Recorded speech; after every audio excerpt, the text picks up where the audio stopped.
Parlemen Majelis Nasional Korea Selatan menyetujui pemakzulan terhadap Presiden Yoon Suk Yeol dalam sidang Sabtu 14 Desember 2024.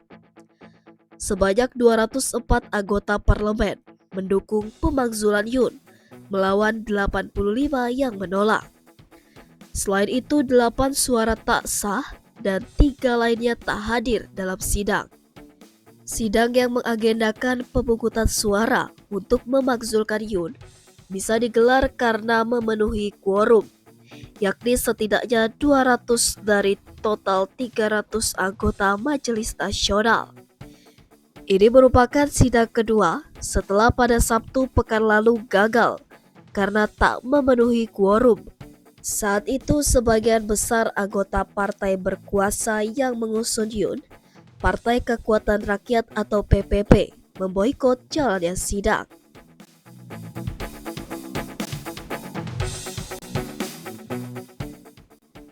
Kali ini anggota PPP tak memboikot sidang, namun sebagian besar dari mereka memberikan suara menolak pemakzulan. Hanya 12 anggota PPP yang mendukung, namun jumlah itu sudah cukup untuk memenuhi batas suara. Kekuatan kubu oposisi di parlemen memiliki 192 suara, yang berarti mereka memerlukan setidaknya 8 suara tambahan dari PPP.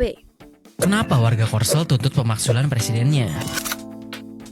Dalam situs Majelis Nasional Korea Selatan, ada lebih dari 1 juta warga Korsel yang menandatangani petisi untuk meminta parlemen mengajukan RUU pemakzulan Presiden Yoon Suk Yeol. Para penandatangan petisi tersebut berpendapat kalau Yoon nggak layak menjadi presiden Korsel.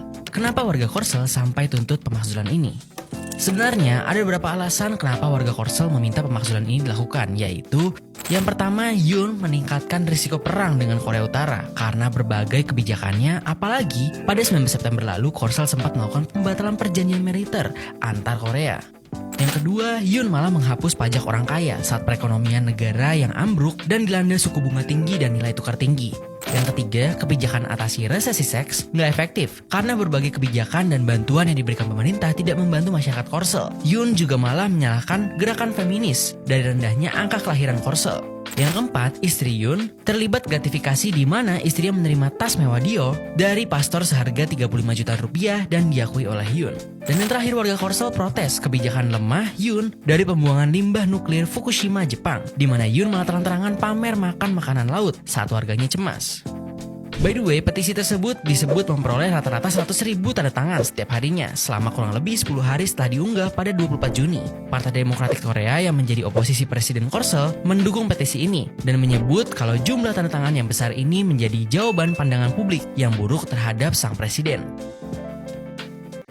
Mosi pemakzulan kedua terhadap Yoon diajukan oleh partai oposisi utama, Partai Demokrat, beserta 5 partai oposisi kecil lainnya pada Kamis lalu.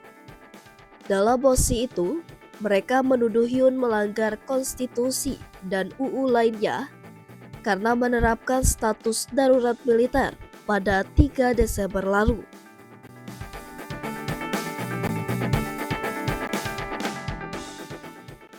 Selain itu, Yoon dituduh sebagai pemberontak karena memerintahkan polisi dan personil militer untuk menggeruduk gedung parlemen guna berusaha menggagalkan sidang pembatalan darurat militer.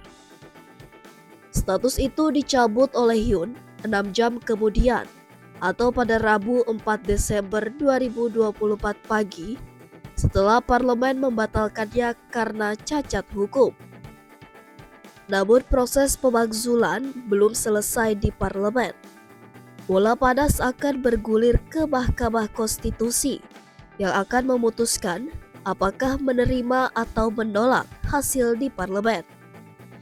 Jika Mahkamah Konstitusi menerima, Yoon akan menjadi presiden kedua Korsel yang dimakzulkan setelah Park Geun-hye pada 2017.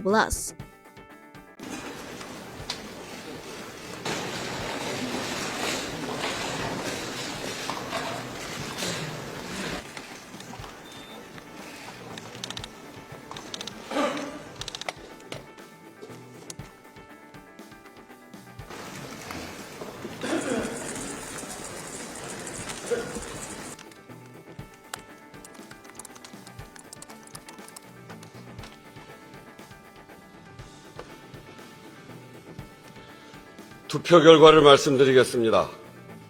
대통령 윤석열 탄핵 소추안은 총 투표수 300표 중 가 204표, 부 85표, 기권 3표, 무효 8표로서 가결되었음을 선포합니다.